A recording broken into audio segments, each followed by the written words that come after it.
বন্ধুরা, আশা করি তোমরা সবাই ভালো আছো। তোমার চ্যানেলে তোমাদের সবাইকে স্বাগতম। তো উচ্চ মাধ্যমিক 2025-এ এবার একদম একটা নতুন জিনিস পেলাম। সেটা কি না, পরীক্ষার রেজাল্ট দেওয়ার আগেই আমরা পেয়ে গেছি নোটিশ। কিসের নোটিশ? না পিপিআর পিপিএস এর।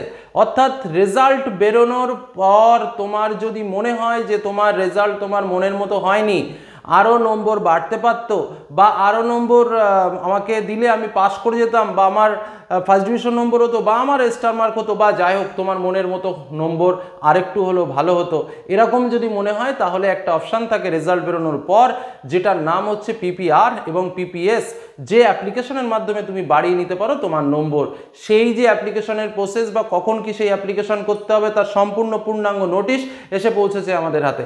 তো সেই নোটিশে কি বলছে সেটা যেমন জানবো, তার সঙ্গে সমস্ত ডিটেলস জানবো পিপিএস এবং পিপিআর সংক্রান্ত। সে জিনিসটা কি আসলে খায় না মাখে।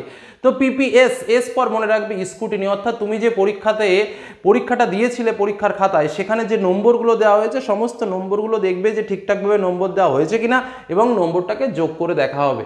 দেখে দেখবে যে না ঠিক আছে কি ভুল আছে। আর পিপিআর কি? পিপিআরটাও তাই, সমস্ত প্রশ্নগুলো দেখা হবে এবং দেখে নম্বরগুলো যোগ করে তোমাকে দেবে ঠিক আছে কিনা। তাহলে স্যার পিপিএস এবং পিপিআর এর মধ্যে পার্থক্যটা কি হলো? দুটো তো একই রকম বলছেন যে না, পার্থক্য আছে। মনে করো একটা প্রশ্ন তুমি লিখেছো 5 মার্কের প্রশ্ন, সেই প্রশ্নটাতে 3 মার্ক দিয়েছে। কি বললাম? সেই প্রশ্নটাতে 3 মার্ক দিয়েছে টিচার। তো পিপিএস তুমি অ্যাপ্লিকেশন করলে, পিপিএস অ্যাপ্লিকেশন করার সঙ্গে সঙ্গে যিনি ওই স্ক্রুটিনিটা করবেন তিনি যোগ করবেন 1 + 2 + 3 + 2 প্লাস এরকমভাবে যোগ করে চলে গেলেন। তিনি কিন্তু প্রশ্নটা পড়ে দেখবেন না যে এই প্রশ্নটা কি 3 পাওয়ার যোগ্য ছিল নাকি 5-এ 5 পাওয়ার যোগ্য ছিল। কি বললাম? বোঝা গেল? এটা হলো পিপিএস।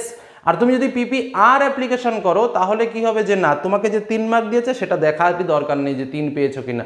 সঙ্গে সঙ্গে সেই প্রশ্নটাকে আবার নতুন করে পড়বেন এবং পড়ার পরে তারপরে তোমার মার্কসটা দেওয়া হবে যে না আরও 2 বাড়িয়ে দেবো নাকি 1 বাড়িয়ে দেবো। বোঝা গেল কি বললাম? এটাই হলো পিপিএস এবং পিপিআর এর মধ্যে পার্থক্য। অ্যাকচুয়ালি অনেকে এই বিষয়টাই বোঝে না যে দুটোকে তো দেখতে একই রকম, দুটো ক্ষেত্রেই তো নম্বর যোগ করবে, দুটো ক্ষেত্রেই দেখবে নম্বর ঠিকঠাক পড়েছে কিনা। তাহলে আসল পার্থক্যটা কোথায়? আসল পার্থক্য হলো টোটাল তোমার অ্যান্সার স্ক্রিপ্ট, লিখিত যে বিষয় সেটাকে নতুন করে পড়া এবং পড়ে সেটাকে নম্বর দেওয়া, আর একটা হচ্ছে যা নম্বর দেওয়া আছে সেটাকে শুধু গুণে বসিয়ে দেওয়া। এই হলো পিপিএস এবং পিপিআর এর মধ্যে পার্থক্য। তোমরা পাস বা ফেল যে যাই করো না কেন, তোমরা কিন্তু পিপিএস বা পিপিআর করতে পারো। ঠিক আছে? তো নোটিশে কি বলছে সেটা আমরা অবশ্যই জানবো, তার সঙ্গে নোটিশটাও তোমাদের সামনে পরিষ্কার করে তুলে ধরবো। নোটিশে যেটা স্পষ্ট করে বলছে, আজ 30/4/2025 তারিখেই কিন্তু নোটিশটা চলে এসছে এবং তোমাদের রেজাল্ট বেরোবে হচ্ছে 7 তারিখ। তোমরা মার্কশিট হাতে পাবে 8 তারিখে। কথাটা খুব ভালোভাবে মানে মনে রাখবে। এবং তোমরা রেজাল্ট কোন ওয়েবসাইটে ভালোভাবে দেখবে সেটাও কিন্তু আমি বলে দিয়েছি, ডেসক্রিপশন বক্সে লিঙ্ক থাকবে, সেটা দেখে তোমরা কোন ওয়েবসাইটে রেজাল্ট ভালো দেখতে পাবে সেটাও তোমরা দেখে নিও। আর লাস্ট আমি কীভাবে ডাউনলোড করবে অ্যাপসটা সেটাও বলে দেবো। ঠিক আছে? তো যাই হোক, আমরা নোটিশে ফিরে আসি। নোটিশটা পাঠানো হয়েছে সমস্ত প্রকার হেড অফ দ্য ইনস্টিটিউশনের কাছে এবং সেখানে স্পষ্ট করে বলা হচ্ছে এই যে পিপিএস এবং পিপিআর অ্যাপ্লিকেশন, সেই পিপিএস এবং পিপিআর অ্যাপ্লিকেশন শুরু হবে 8 তারিখ থেকে। অর্থাৎ যেদিন আমরা আমাদের মার্কশিট হাতে পাবো স্বাভাবিকভাবে 8 তারিখ সকাল 10টার সময় এই মার্কশিট আনতে যাবে স্কুলের শিক্ষকেরা। এবার স্কুলের যে স্টাফ যাবে মার্কশিট আনতে, তারা মার্কশিট এনে হয়তো 11টা 12টা 1টার দিকে পৌঁছাবে, তারপরে তোমাদের সেটা ডেলিভারি দেওয়া শুরু করবে। ম্যাক্সিমাম স্কুল 8 তারিখেই পেয়ে যাবে, হয়তো 2-1টা স্কুল কোনো কারণবশত বা একটু দূরে হলে ক্যাম্প অফিস, সেক্ষেত্রে হয়তো বা একদিন পরে 9 তারিখেও তোমাদের দিতে পারে। তো যাই হোক, এটা মূল কথা সেটা তোমাদের বলি, তোমাদের কিন্তু যারা ফেল করবে বা যারা কম নম্বর পাবে তারা কিন্তু প্রত্যেকেই পিপিআর এবং পিপিএস করতে পারো। ঠিক আছে? কিন্তু কতগুলো শর্ত রয়েছে, রেট রয়েছে, কারণ এখানে পিপিএস এবং পিপিআর এর ক্ষেত্রে রেটটা একটু অন্যরকম। আমরা যেমন ট্রেনের টিকিট কাটি, একটা তৎকাল আর একটা হচ্ছে নর্মাল, কয়েকদিন আগে কাটলাম। তো নর্মাল যদি তোমরা করো তো সেক্ষেত্রে রেজাল্ট বেরোতে একটু বেশি টাইম লাগবে, টাকাটাও একটু কম লাগবে। আর যদি তৎকাল টিকিট কাটো তাহলে কি দ্রুত গতিতে তাড়াতাড়ি করে টিকিট কাটা হয়ে যাবে, কিন্তু রেটটা একটু বেশি পড়বে। সেরকমভাবে পিপিএস এবং পিপিআর এর ক্ষেত্রেও এই একই সিস্টেম করা হয়েছে উচ্চ মাধ্যমিক শিক্ষা সংসদের তরফে। কেউ যদি মনে করে যে না আমার ধৈর্য ধরছে না, আমি খুব দ্রুত গতিতে রেজাল্ট চাই, তাহলে 1 সপ্তাহের মধ্যে আমার রেজাল্ট চাই, তাহলে কি করতে হবে যে না তাড়াতাড়ি করে তৎকাল টিকিট কাটতে হবে। তৎকাল টিকিট কাটলে দেখবে তাড়াতাড়ি করে রেজাল্ট বেরিয়ে গেছে। আর যদি মনে করো যে না ধীরে ধীরে আমি একসময় জানতে পারলেই হলো, সেখানে আবার খরচটা কম। তো কি বলা হচ্ছে? বলা হচ্ছে যে যদি কেউ পিপিএস এবং পিপিআর করো, যদি তোমরা তৎকাল করো, কি বললাম কথাটা খুব মন দিয়ে বুঝবে কিন্তু, গল্প নয়। যদি তুমি তৎকাল টিকিট কাটো বা তৎকাল অ্যাপ্লিকেশন করো, অ্যাপ্লিকেশনের ওয়েবসাইটও দিয়ে দিয়েছে, তাহলে তোমাকে অ্যাপ্লিকেশন করতে হবে 8 তারিখ থেকে 11 তারিখের মধ্যে, কথাটা খুব ভালোভাবে বুঝে নেবে, 8 তারিখ থেকে 11 তারিখের মধ্যে তোমাকে অ্যাপ্লিকেশন করতে হবে। আর যদি তুমি নর্মাল অ্যাপ্লিকেশন করো পিপিএস এবং পিপিআর এর, সেক্ষেত্রে তোমাকে 8 তারিখ থেকে 22 তারিখের মধ্যে তোমাকে অ্যাপ্লিকেশন করলেই হলো। বোঝা গেল কি বললাম? পরিষ্কারভাবে বুঝে নাও। যদি তুমি তৎকাল করো, দুরন্ত কাজ হবে, 1 সপ্তাহের মধ্যে রেজাল্ট হয়ে যাবে। সেক্ষেত্রে কি 11 তারিখ পর্যন্ত তুমি কাটতে পারো, 8 থেকে 11 তারিখের মধ্যে তোমাকে অ্যাপ্লিকেশন করতে হবে। আর যদি নর্মাল করো তাহলে 8 থেকে 22 তারিখের মধ্যে করতে হবে। বোঝা গেল? পিপিএস পিপিআর যাই করো না কেন। এবার পরেরটা বলি, তুমি পিপিএস এবং পিপিআর সব সাবজেক্টে করতে পারো না। তুমি হাইয়েস্ট, কথা বোঝো, হাইয়েস্ট পিপিএস যদি তুমি করতে চাও, পিপিএস মানে শুধু গুণে দেবে, সব সাবজেক্টে করতে পারো। কিন্তু পিপিআর মাত্র 2টো সাবজেক্টে করতে পারো, সব সাবজেক্টে তুমি পিপিআর করতে পারবে না। 2টো সাবজেক্টে তুমি পিপিআর করতে পারো। কথাগুলো পরিষ্কার বুঝে নেবে। নেক্সট আরেকটা বিষয় বলবো, এবার যেটা আসল কথাতে আসা যাক, টাকা পয়সার কথা, কত কি লাগবে। তো এখন যেটা বিষয় সেটা হচ্ছে নর্মাল পিপিএস, মানে ওই যেটা অনেক দিন ধরে ধরে ধীরে ধীরে হবে, তার জন্য খরচ হচ্ছে পার সাবজেক্ট 150 টাকা, 150 টাকা করে। আর নর্মাল পিপিআর অনেক দিন সময় লাগবে, নর্মাল মানে বুঝতে পারছো, তার দাম হচ্ছে 200 টাকা। তাহলে পিপিএস এর জন্য দাম হচ্ছে 150 টাকা, যেটা শুধুমাত্র নম্বর গুনবে। আর পিপিআর এর জন্য খরচ হচ্ছে 200 টাকা, যেটা শুধুমাত্র একটু একটু পড়ে দেখবে, পড়ে টোড়ে সমস্ত কিছু ঠিকঠাক করে দেখবে, সেটার দাম হচ্ছে 200 টাকা। কিন্তু এটা নর্মাল, মানে এটা রেজাল্ট বেরোতে একটু সময় লাগবে, অনেক দিন সময় লাগবে। কিন্তু যদি তুমি তৎকাল চাও, একদম দুরন্ত কাজ হবে, বা এক সপ্তাহ 2 সপ্তাহের মধ্যেই রেজাল্ট বেরিয়ে যায়, তখন কিন্তু রেটটা একটু অন্যরকম। তখন কি রেট বলছে?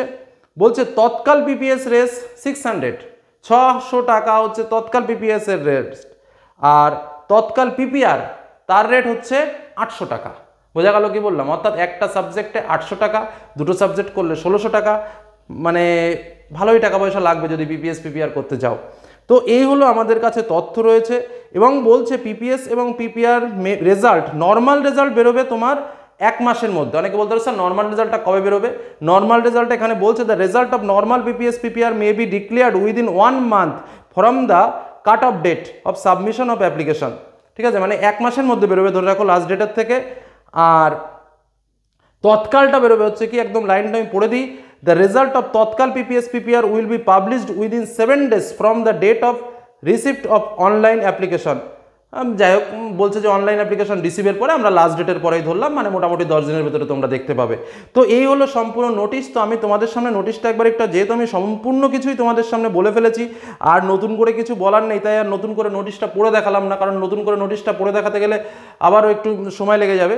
তো চলো আমরা একটু নোটিশটাই দেখে নিই, কারণ তোমরা অনেকেই বলতে পারো স্যার নোটিশটা একটু দেখলে ভালো হতো। তো যে কারণে আমি তোমাদের সামনে একটু নোটিশটা পরিষ্কার করে তুলে ধরার চেষ্টা করছি। তো তোমরা অনেকেই নোটিশটাকে দেখতে পাচ্ছ।